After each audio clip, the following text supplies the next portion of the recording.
How we doing, everyone? Welcome back to the Submission Mindset podcast. I'm sitting down with Nahum. How we doing, Nahum? Yo, feeling great. Just got done teaching a class, our afternoon class at 7th Generation. We had a good group show up today and got some great roles. I wasn't there.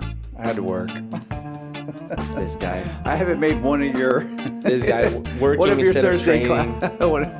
one of your Thursday classes. But I've been hearing good things though. Yeah. I've been seeing all the different posts, and I'm really glad that we got that class going. It looks like people like it. And as far as teaching it, you're enjoying the instructional part of it. Yeah, especially because the people that show up are or have been training for a while, so we're able to do a little bit harder techniques, a little bit different things that we don't do in the regular classes. So it's pretty fun.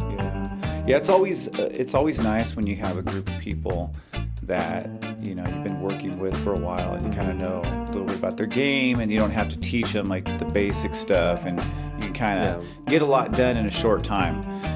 Not that it's not fun working with new students. That's fun too, just a different challenge. So, well, I'm glad that class has been successful this summer, and I hope we continue to offer it. Today we're going to kind of switch things up and talk about a couple different topics. And you got a topic for us? So we had recently made a podcast about belt promotions, and recently this month some guy went viral on social media because he self-promoted himself to not one, not two, but 3-stripe purple belt, and went out and opened up his own gym. So I'm a 4-stripe blue belt. Been a blue belt for like almost 3 years now. Nahum was saying he wants to get himself promoted today. Are you going to promote yourself on camera today? I'm thinking I'm going to take the podcast episode to promote myself to maybe 2-stripe brown belt. That's what I'm thinking. But yeah, this guy's from Missouri. This is real? Yeah, this is real. Yeah, this guy's from Missouri. His name is Jesse Miller. So he went on, was it social media, and actually told people I'm promoting myself. Yeah, I don't know if you watched it, but a while back when it first came out, I sent you the video. I think I did recall seeing that. I thought it was a joke though. No, but it's not. It's real. It's real. It's real. So his coach outed him out because the whole point of him promoting himself was so he can go open up his own academy apparently. But he had barely received like his blue belt. Like 9 months before his self-promotion. Before he promoted himself to purple. Mm-hmm. But not only did he give himself a purple belt, he added stripes to his purple belt. 3 stripes. 3 stripes. That's what I don't get. Okay, so if you're going to promote yourself, like how do you choose how many stripes you think you deserve? Yeah, how did he come up with the 3 stripes? I wonder what the logic was behind that. That's really interesting. And there's been another person besides this individual? Oh, yeah. So this one's even more ridiculous. Oh, God. So this guy was a blue belt as well. Let me look up his name. It was Tyrion something here. I have it saved up right here. So, yeah, Tyrion Scott. He's a blue belt as well, but he promoted himself to a black belt. Well, actually, he didn't promote himself. Let me correct myself. He claimed that God promoted him from blue belt to a black belt. So he's talking to God daily, and God's like, hey, this blue belt is not cutting it, man. We need to get you bumped up, get you leveled up.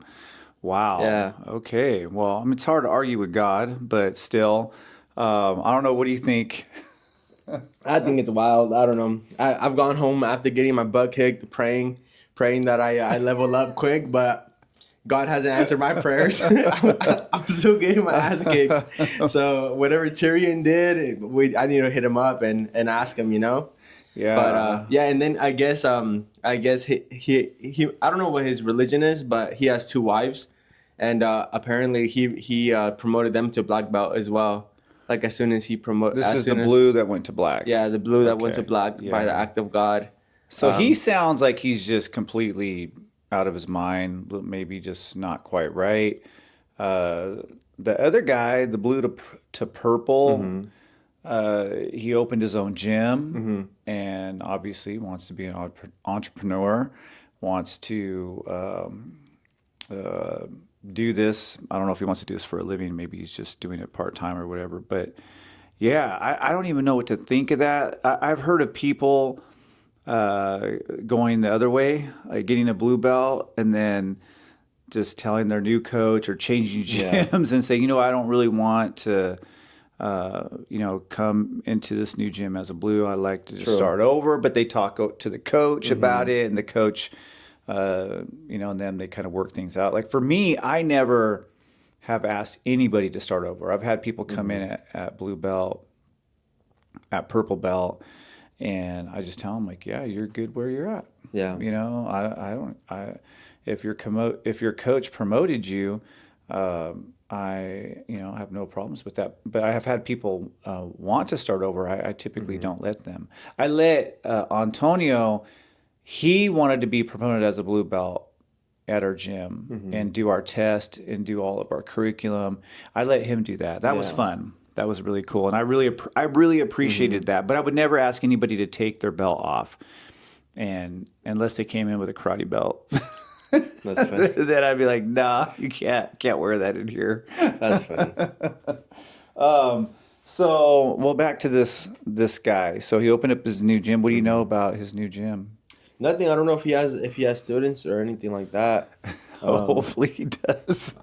I know Maybe that he's really good. Maybe he deserves to be a that's true. three-stripe purple belt. The religious black belt dude, the one that got promoted by God, he has a couple students.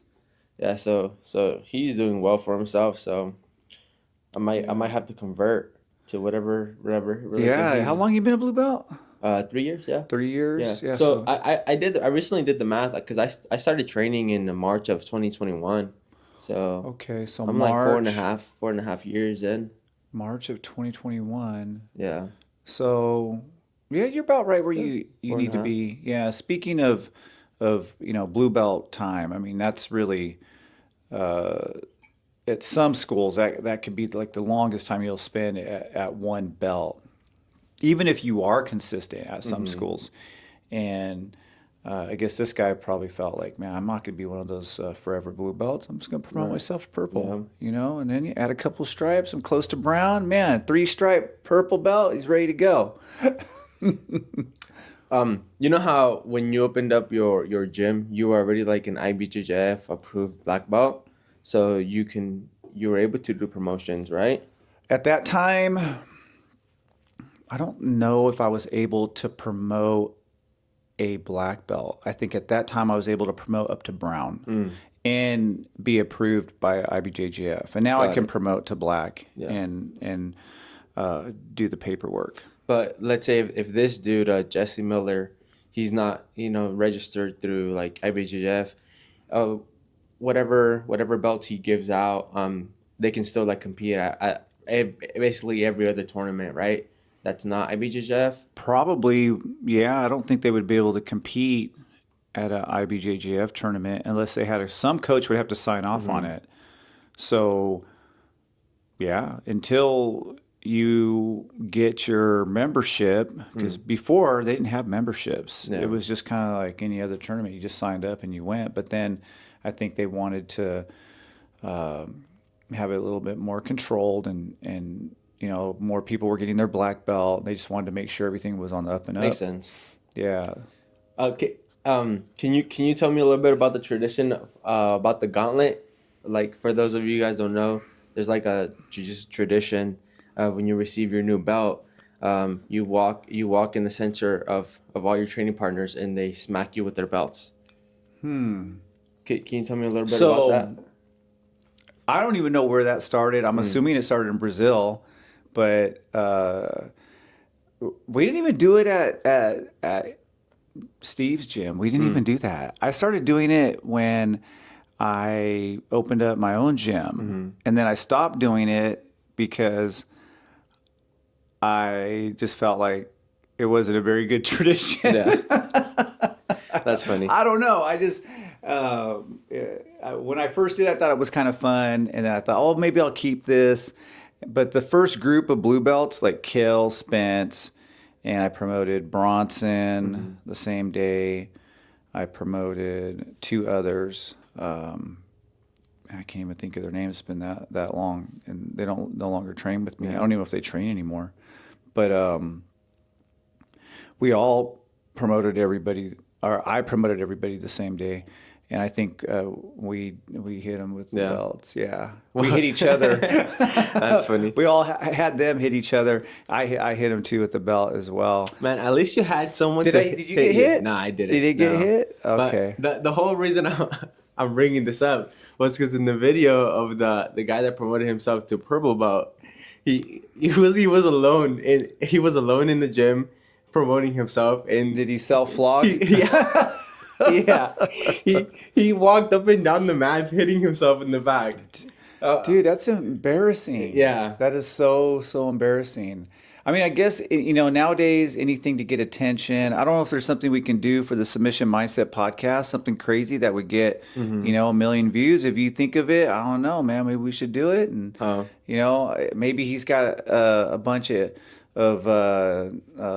sponsorships waiting for him in his inbox. You never know. True. I mean, maybe I should promote myself to red belt and see what everybody says. That's funny. That's hilarious. Yeah, I'll never get a red belt. I'm cool with my black belt. I'm good with it. Talking about black belts, so since we're on the topic of these controversial promotions, recently this guy named Derek Moneyberg. He's some rich guy that he got rich through What's his last name? Moneyberg. Moneyberg. Yeah. So he's a rich dude named Moneyberg. Yeah. Perfect last name. Yeah. I don't know if that's a real last name or not, but that's what they call him, Moneyberg? That's what's online. Derek Moneyberg. But he recently got his black belt through Jake Shields, who officially gave him the black belt. Jake Shields officially gave this guy his black belt. That's crazy. And so the reason why it's so controversial, just because he's in his mid 40s, out of shape. He looks like some rich guy that he's through the stocks and real estate and financial kind of services and guruing, became rich, and for 3.5 years he used his money to just train through privates from a high level Jiu Jitsu athletes and MMA coaches, people like Gordon Ryan, Jake Shields, obviously, Mikey Musumeci, and just a whole bunch of other high level grapplers. So he's doing private lessons. Private lessons, yeah.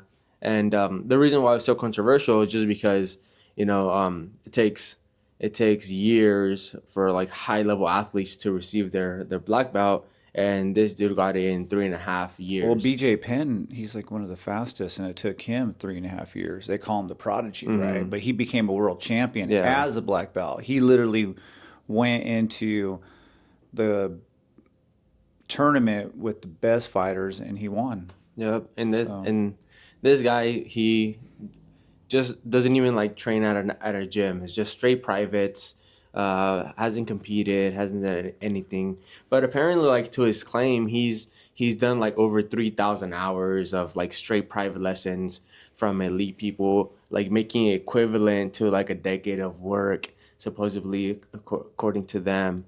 And then I saw a video of Mikey Musumeci defending him, saying that Moneyberg, he's so smart and has such an understanding of jiu-jitsu, and he has so much knowledge, more knowledge than any other person that he's ever met, something like that. So it just begs to question that is jiu-jitsu knowledge more important than physical application, or whatnot, Yeah, well, there's Malcolm Gladwell's book. I just looked it up, Outliers, and he talks about the idea that you need 10,000 hours to become an expert. It's a popular theory. Some people say it's a myth. It's more of a myth, and it's been debunked by recent research. Does hours alone on the mat, does that cut it? Drop my phone here. I don't know. I just think that 3.5 years to black belt, if you're BJ Penn and you're out there in the tournament circuit and you're just so good, you're just killing everybody, you're exceptionally fit and athletic, I can see it possibly, but man, 3.5 years, I don't care how much money you have. Yeah, taking private lessons, that's going to help you. But I don't know. I still think that's just way too fast. I don't know. What are your thoughts? I just don't see how like he can be like a legit black belt if all he knows is just like the theoretical aspect of it, you know? He can be very smart, you know, he can have all the money in the world, but um I don't know if you're not physically able to apply it. There's some videos that were circulating. I don't know how recent in his journey they were, but he looked like really bad, like I rolling, saw doing one. the He looked technique. sloppy. Yeah, like really bad. He looked very, very And sloppy. so yeah, you might know like what the move is called and you know how you're supposed to do it, but if you can't physically do it, um, does that play a part in your legitimacy, Yeah. regardless if And you compete or not?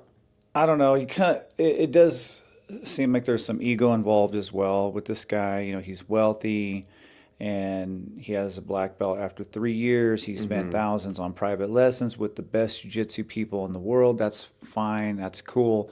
But why would he want to be a black belt in 3 years? Mm-hmm. Why wouldn't he just train jiu-jitsu because he liked it and True. then continue to train for years to come, getting private lessons and just kind of slowly getting promoted, maybe throwing his name in the hat Yeah. in a tournament? Zuckerberg, I think, has done some jiu-jitsu tournaments. Mm-hmm. Yeah. And if he wanted to, he could pay. He's probably more wealthy than this dude. I'm sure this guy's wealthy. But if he wanted to, he could. He probably does as well. I'm sure. You know, he lives out in Hawaii, I believe. But there's a lot of great jiu-jitsu guys out in Yeah. Hawaii. So I'm sure he does a lot of privates. And I don't know what belt he is, but I know he's not a black belt yet. But yeah, 3 years just isn't long enough. I mean, there are some people who could do it in less time. I just think that with everything that entails becoming a jiu-jitsu black belt, this is just my Mm-hmm. opinion on it. I just think it takes years. And I feel like I've learned more since I earned my black belt. Mm-hmm.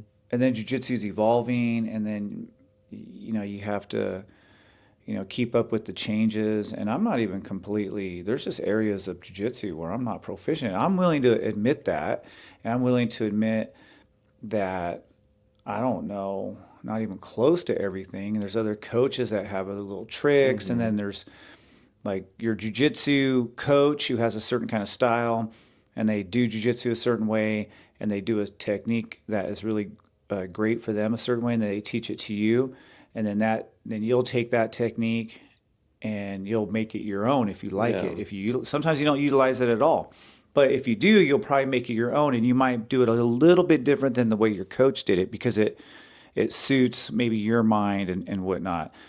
But 3.5 years, if he was just doing nothing but jujitsu from the early morning till the evening, whether it's studying jujitsu and getting his rolling in and then getting his coaching in, possibly. Mm-hmm. But if he's a wealthy businessman, I have a hard time believing he was doing that. Yeah. Yeah. But after that came out to the spotlight and people were like heavily criticizing him, he had released a post basically saying that like the jiu-jitsu community was like, you know, ungrateful and too negative and that he wasn't going to spend any more money on the community or on jiu-jitsu or whatever and that he was gonna he's moving on to get his black belt in Kempo karate. So he's pursuing that. So it looks like he's just Really? trying to you know, rack up accolades or whatever. So it's not like he's training because he likes jiu-jitsu, I Because feel he like. loves the Yeah, art. Yeah. because at that point it really doesn't matter. If you want to be a black belt and you just love jiu-jitsu, it doesn't matter 3, 10, 15 It doesn't years. even matter what fucking belt you Yeah. got. If you love jujitsu, let's just say he was just a rich dude who loved jujitsu and he just trained. Why would he even want to be on social media? Mm-hmm. Obviously it's just some type of PR, public relations stunt, or who knows what to get Mm-hmm. attention. I trip out on people. But yeah, I heard about this guy. I know that there's a lot of other black belts out there that have issued challenges to him. Yeah. And it's like, hey, there's only one way to find out. This guy's a legit black belt because the maths Mm-hmm. don't lie, which is true. So Gable Stevens from the wrestler, the Olympic wrestler, he was supposed to fight Craig Jones in the CGI too this year, right? And That big dude? yeah.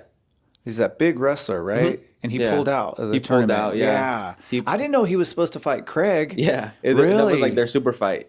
Yeah, so they were kind of Dang. like marketing it as wrestling versus jiu-jitsu, right? Okay. And so he pulled out. There's a lot of like shady stuff going on there too, because I don't know this person very well, but I don't hear too many good things about him. I've never really heard anything like negative or whatnot. But yeah, so he pulled out. I take that back because I don't want to put something negative about anybody. I just heard there was one person that was kind of critical of him that I heard. That's it, just one. But he maybe I know he's a legit wrestler. He's a Olympic champion or an Olympic wrestler. Yeah. I don't know all of his background. I just know that he was an Olympic wrestler. Then he went back to collegiate wrestling, and that was kind of controversial because he had a year left of eligibility. And that's pretty much all I know. And then I only saw his picture, like he was going to be in CGI. And then I saw a meme of him pulling out of CGI. Yeah. And it was kind of making fun of him. But I didn't know he was going to fight Craig Jones. Yeah, so that was a super fight. But yeah, so he ended up pulling out. And then they had released like who should replace him. And one of the options was Derek Moneyberg, and so I went and voted for Derek Moneyberg because I thought that'd be funny if he actually accepted it to put his black belt on the line versus Craig Jones. I thought that'd be cool to watch, just to see if he actually knows anything, you know. Yeah. But obviously he's not gonna do it. No, he would definitely not do it, and Craig Jones would murder him. Yeah. I'm sure. But yeah, no, I would even like to spar with them, even with my broken leg. Yeah. I'd like to give it a go just to see what 3.5 years of private lessons with all the best people in the world. I would love to do something like that. Yeah. And I've even thought about it too. And no hate on the man at all. He's wealthy. If I had a lot of money, let's just say, and I think about like a dream scenario. Okay, I have all this money and I have my gym. I would just fly in the best coaches and just pay them and have them teach my students. Yeah. I totally would. I'd have freaking Gordon Ryan at the gym. I'd put him up in the best hotel in the valley. I don't know what that would be. No idea. For a whole week and just have him teach for a whole week. Wouldn't that be cool? That would be Man, cool, yeah. that'd be like a dream scenario. So, and not for me, for the students. And then I would participate too, and I would just learn. And I'd bring the best of the best in just to have them coach jiu-jitsu,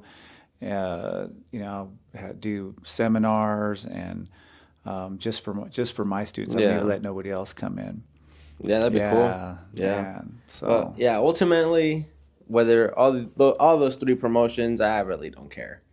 They just makes good content for just to make fun of, to be honest. But this is just for clicks and views. It doesn't really affect my jiu-jitsu whatsoever, my life. Good for them. Good for them. But yeah, moral of the story. Congratulations on your promotion to purple belt, black belt, and black belt. Basically, moral of the story is if you want to just promote yourself, you either just have a lot of money, have someone give it to you, or just go to church and ask God for it. And either way, if you want it, you can promote yourself. That's the moral of the story. Yeah, I mean, you can go buy one. Yeah. You can go buy a black belt. Basically. Nobody's going to ask for your IBJJF Exactly. ID number. Yeah. Or just train because you love it. And who gives a shit about what belt you are? Yeah. But as far as training jiu-jitsu,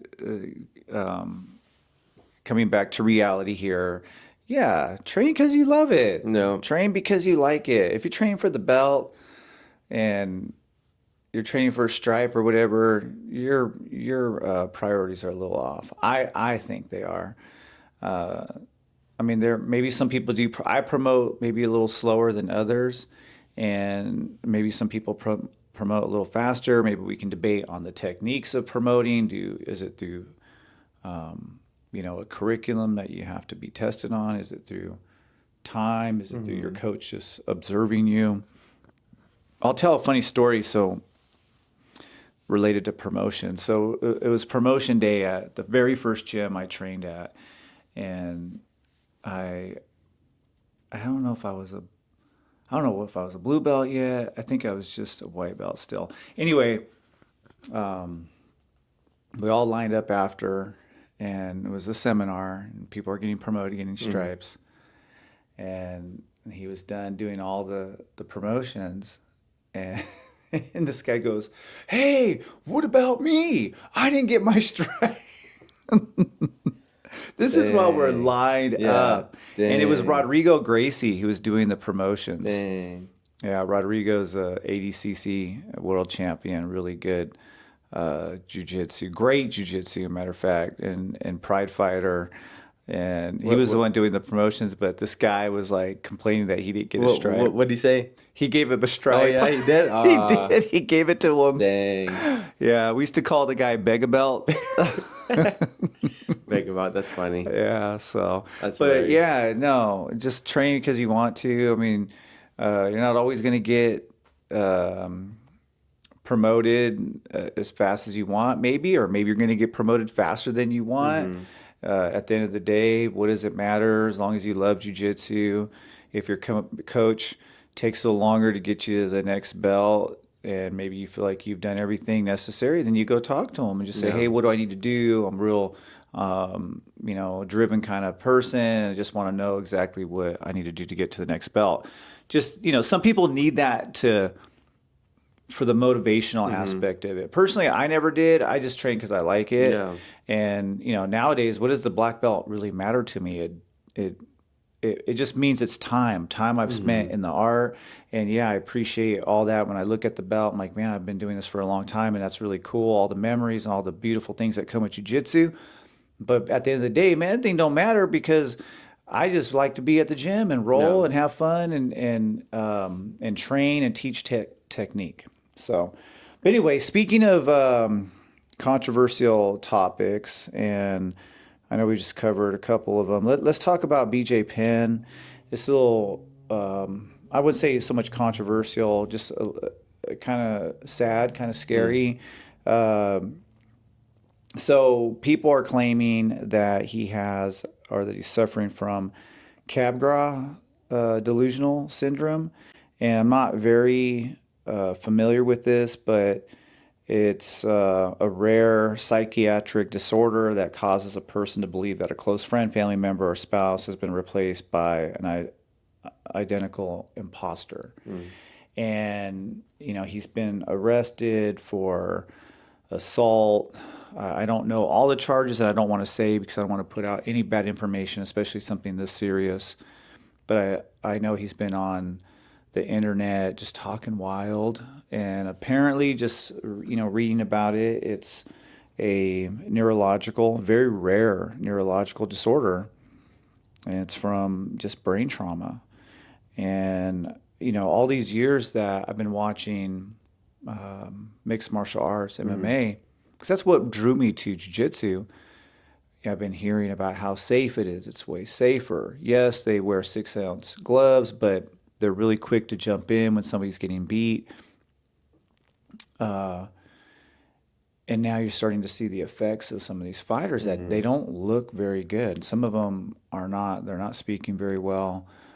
Chuck Liddell comes to mind. Tito Ortiz. I mean, some of these dudes just don't seem Mm-hmm. very healthy. Some of the pride fighters, you start mixing like steroids and True. all the gear that they were on, man, they're just really unhealthy. But this story right here kind of it hits a little hard for me because first of all, he's my favorite fighter. Of Mm-hmm. all the MMA fighters, I would say by far he was my favorite. I always liked Chuck Liddell too, but for whatever BJ Penn, I liked his walkout music, he was just crazy, crazy, Native Hawaiian. He'd go out there and he just, he was a fighter, Mm-hmm. ultimate competitor fighter. Wasn't a workout guy. From my understanding, he didn't like to be in the gym doing a lot of the preparation for fighting, but he just has the heart of a fighter. And I know that just watching him kind of go downhill and seeing the punishment that he took, I don't know, just it makes me a little sad for him that he's going through that. And then for these guys, these fighters who they don't get paid very well unless you're at the top, right? Yeah. Somebody like Conor McGregor, I mean, he's a multimillionaire because, in part, because of his UFC days from fighting. But then he parlayed that into business, and then he sold, I think, his whiskey business for like a $500 million. Dang. So I know, right? That's just generational wealth. But yeah, I don't know. What do you think of these fighters and as they're aging in MMA? Yeah, it is very sad, and a lot of it has to do with the way that they prepare in training camp.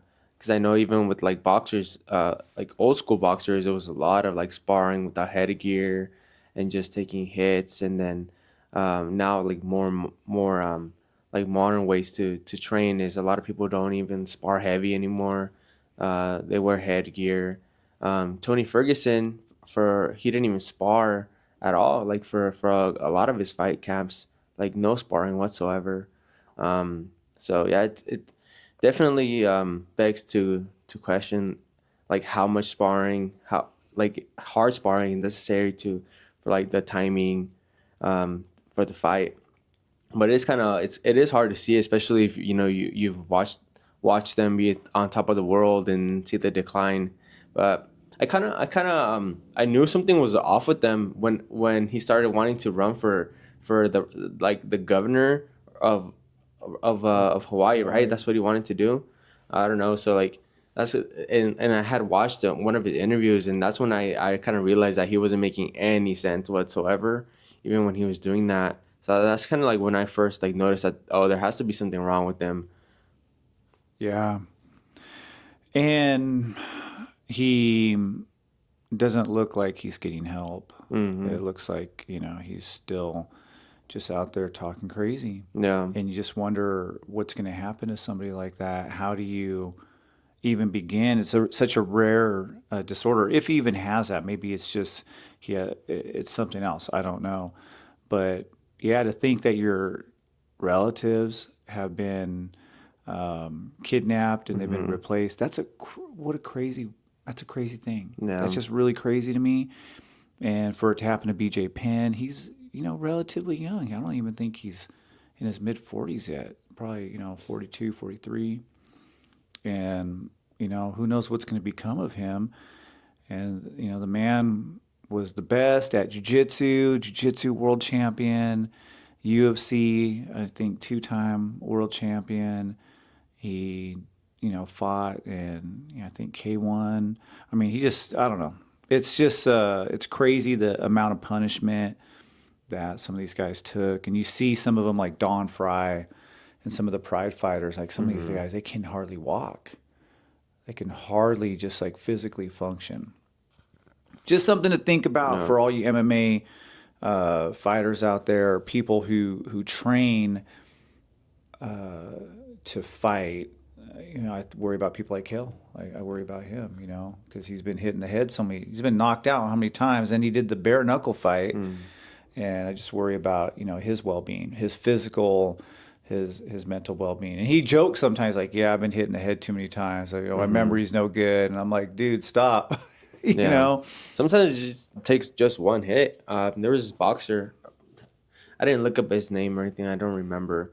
But he got hit in the back of the head. It was like one hit, and this is boxing, big boxing gloves, right? And then he got like paralyzed after that. And it's not like and like they didn't have smaller gloves. It was in repeated blows. A lot of time in MMA, there's like a lot of like hits to the back of the head, and then they just tell the fighter, hey, watch the back of the head, but they get in some like really big clean shots to the back of the head. And this boxer, it was just like one accidental one, and just perfect spot, perfect timing, and he got like paralyzed. These gladiators, I Hmm. mean, it's really from a spectator point of view, it's a lot of fun to watch it. But as I've gotten older, I really have just gravitated away from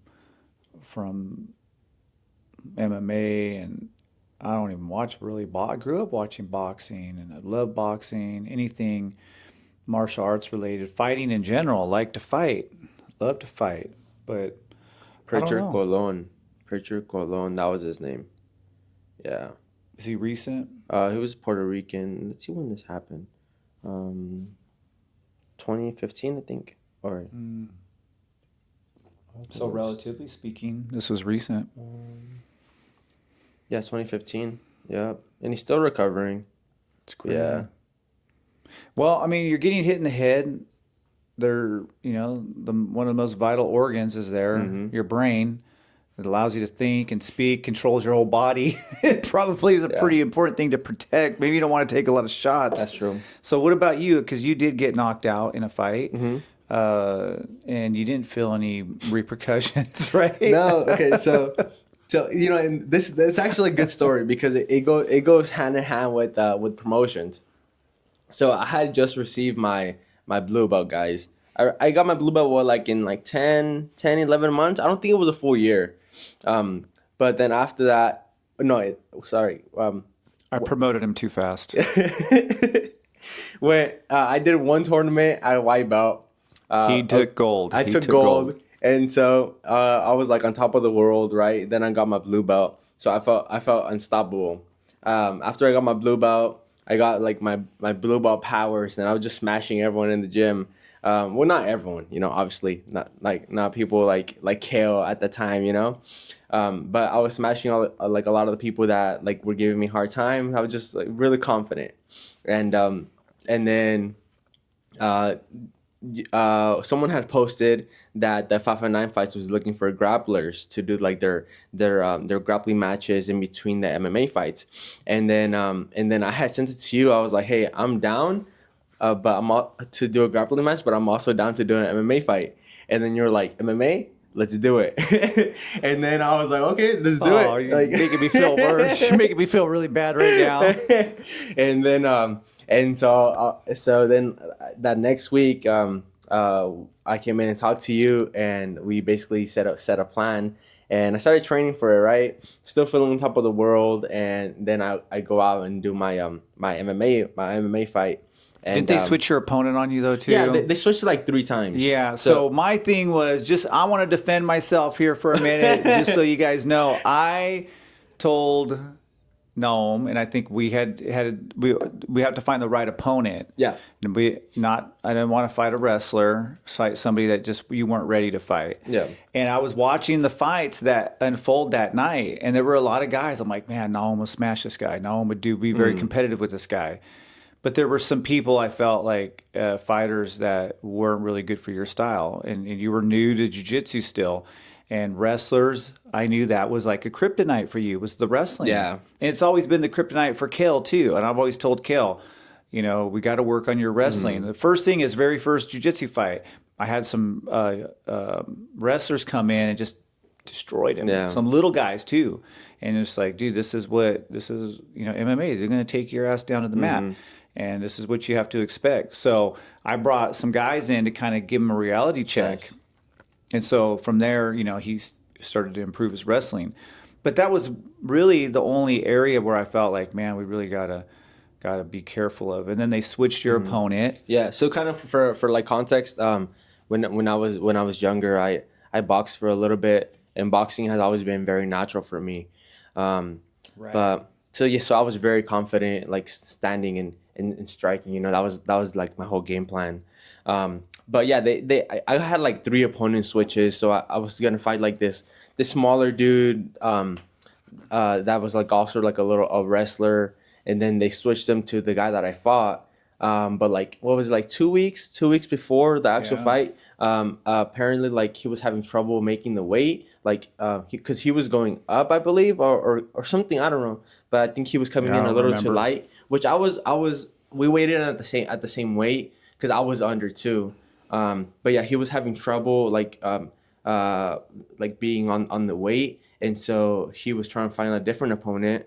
And so they gave me someone else, and I had agreed to like the third person, but then I don't know what happened. I guess they couldn't find him another match at a lower weight or whatever. And then so the week of, they switched me back to the guy that I fought. But I had agreed to all three of them. But yeah, the fight was at 185, but we both weighed in at 178. And yeah, it's like I was lighter as well. But where was I going with this? Yeah, but yeah, so yeah, I was top of the world, new blue belt, gold medalist, undefeated in jiu-jitsu, in the grappling X, guys. That's that's how small the competition I won gold in was. You know, it was a 3-man bracket.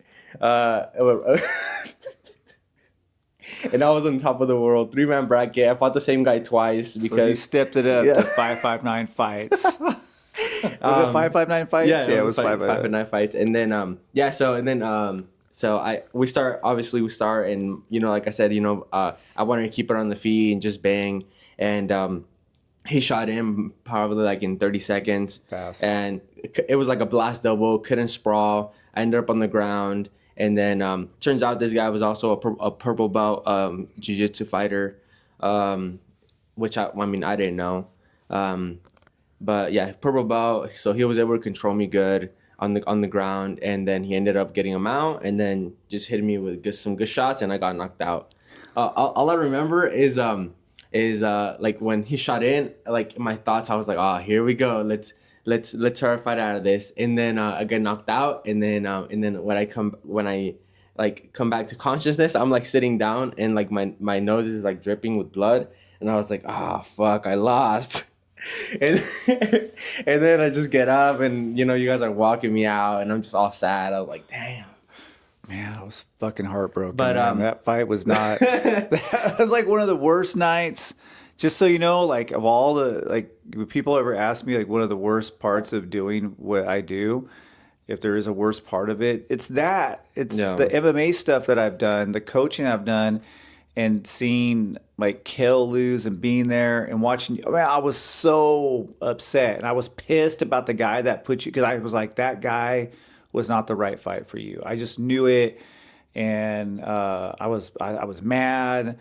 I was like, and then you were all fine. Like I called you the next day. You were like, I was at work. Yeah, he was at work when I called it. Yeah. You were delivering, I think, at that time, and you were at work. And I'm like, how's your head? And you're like, I feel good. I feel all right.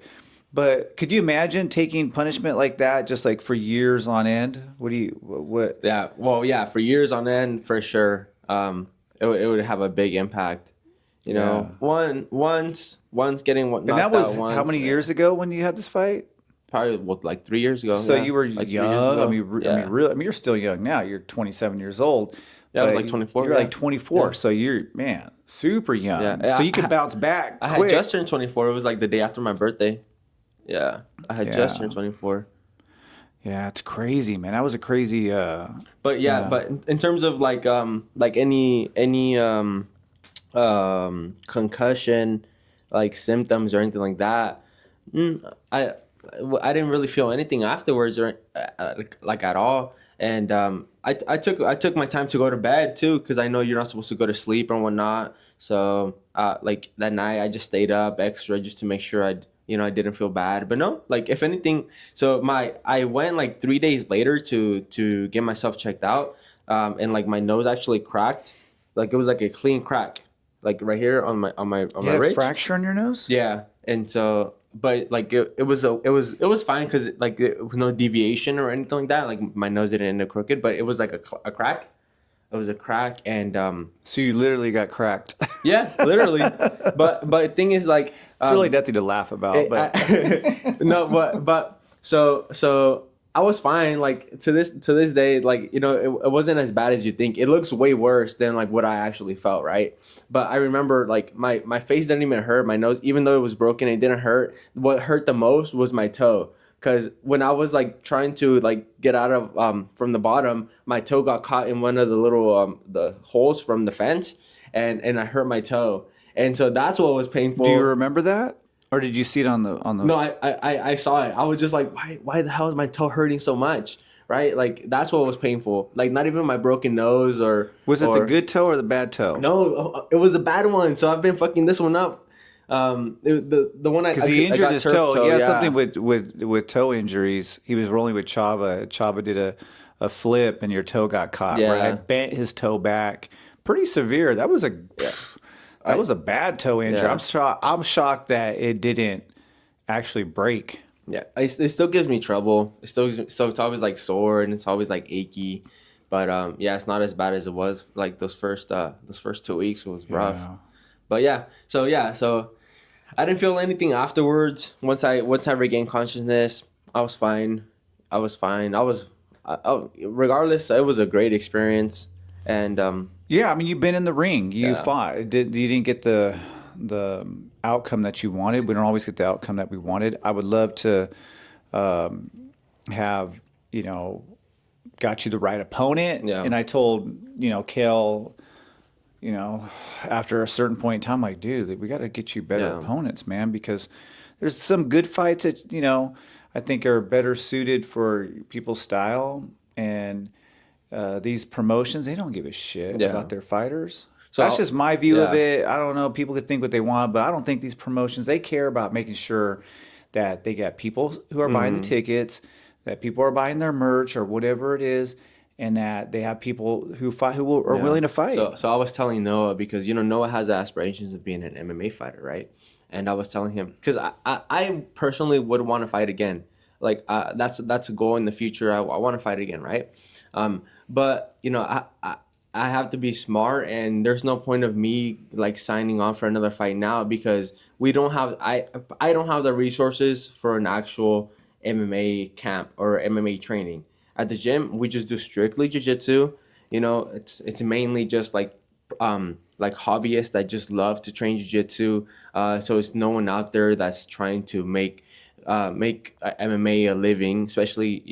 Yeah, So Kale and the jiu-jitsu guys who have also done mhm, MMA are just mostly, like you said, they're just novice. They're not trying. Well, Kale's a professional fighter. I yeah, mean, he has fought professionally. He's made money off of fighting, but it's just yeah. Our gym, I loved boxing. I hmm loved MMA, and then when I found jiu-jitsu, I think I just have slowly, as I've gotten older, have just seen the barbaric nature of fighting, and then I've just gravitated away from it. And not to say that jujitsu isn't come with its problems. That's kind of what I want to talk about next. Anything else you want to add about BJ Penn and fighting and advice you want to give anybody, or just thoughts in general? man. Well, I don't know. In just thoughts in general, if you want to be a fighter, um, find the right people, and you have to be because you're gonna be taking punishment regardless, right? As a fighter, you're gonna have to get comfortable with getting hit, but you like finding the right team that's gonna guide you through like all the chaos in the safest way possible. I think that's key, because like I said, it just takes like one hit to get permanent damage.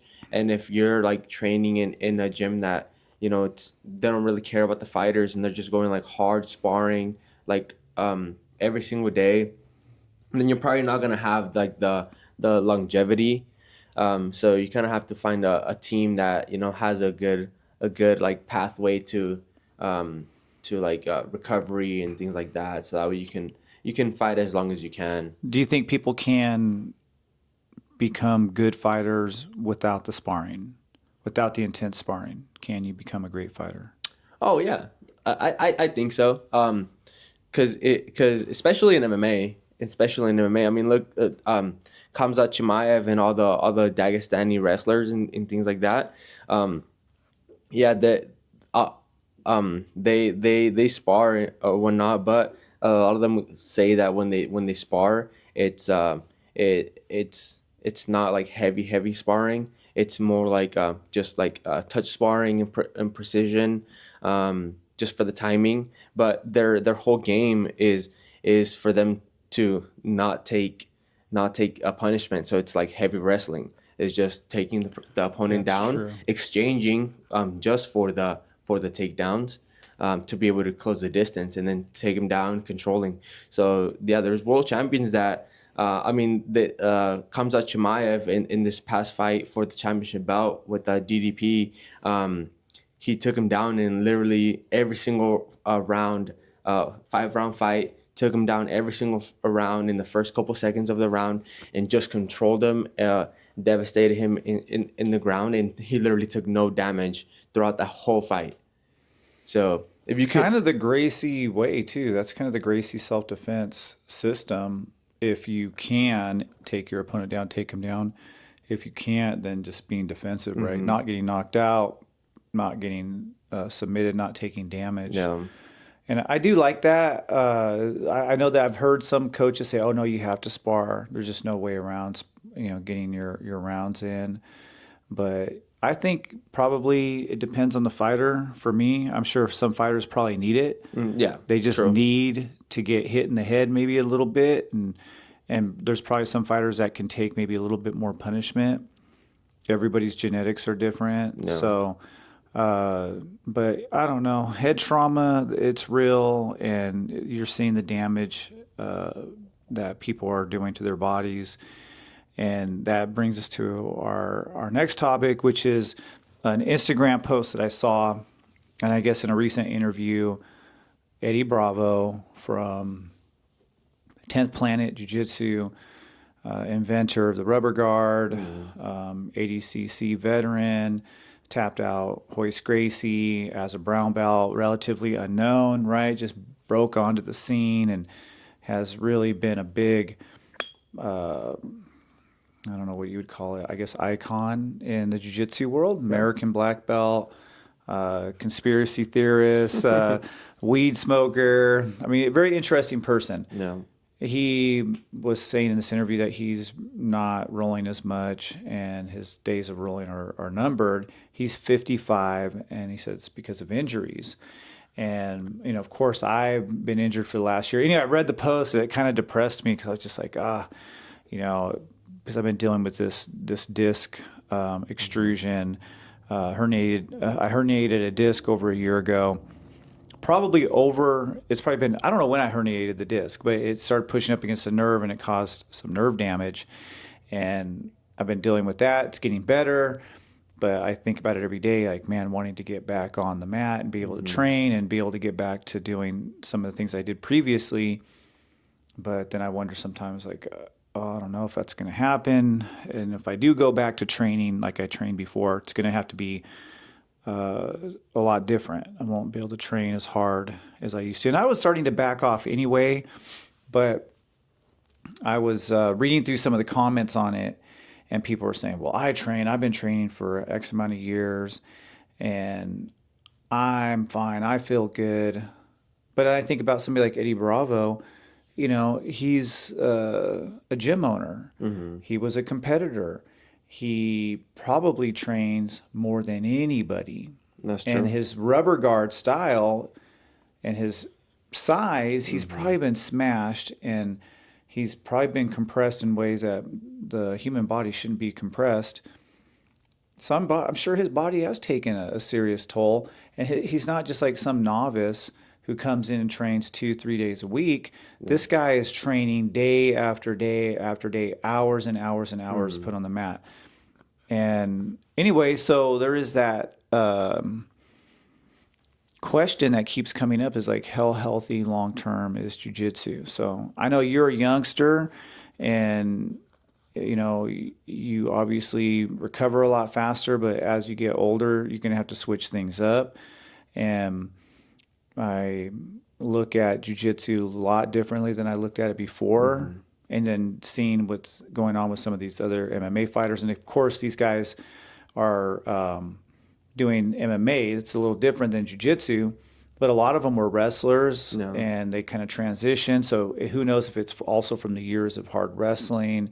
It could be good for your body, but could also be too much. And I had to recognize this last year. Like I was doing with just like I've done, I would roll when I was injured. I would train when I wasn't very healthy, and I would try to push through injuries when I knew I should have just been resting. And now I've just realized that, man, it's not a good thing to do that.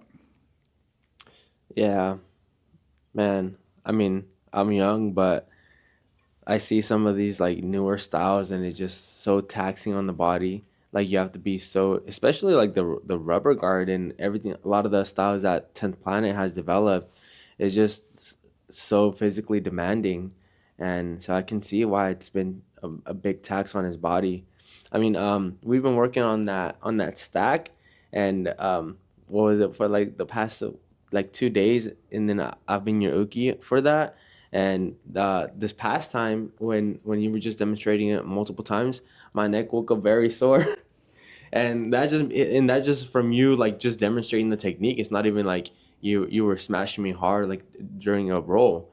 Yeah. So now, if thinking like of how my neck felt just off of like one day of you demonstrating the technique on me, now guys like that with that are always like inverted in these weird compressed like states for that many years.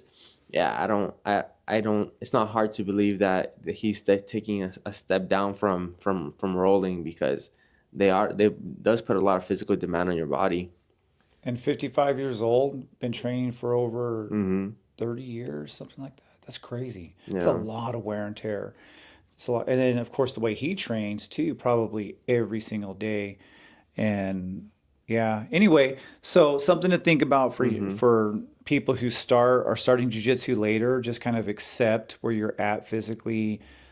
Don't have an ego. And always, I know people get annoyed with it, but at the gym, I always tell, especially my older jujitsu people, like, slow down. Like, why are you going so fast? Like, Mm-hmm. you're not 18. The, I the, know it's got to be kind of annoying because I like literally like a broken record. yeah.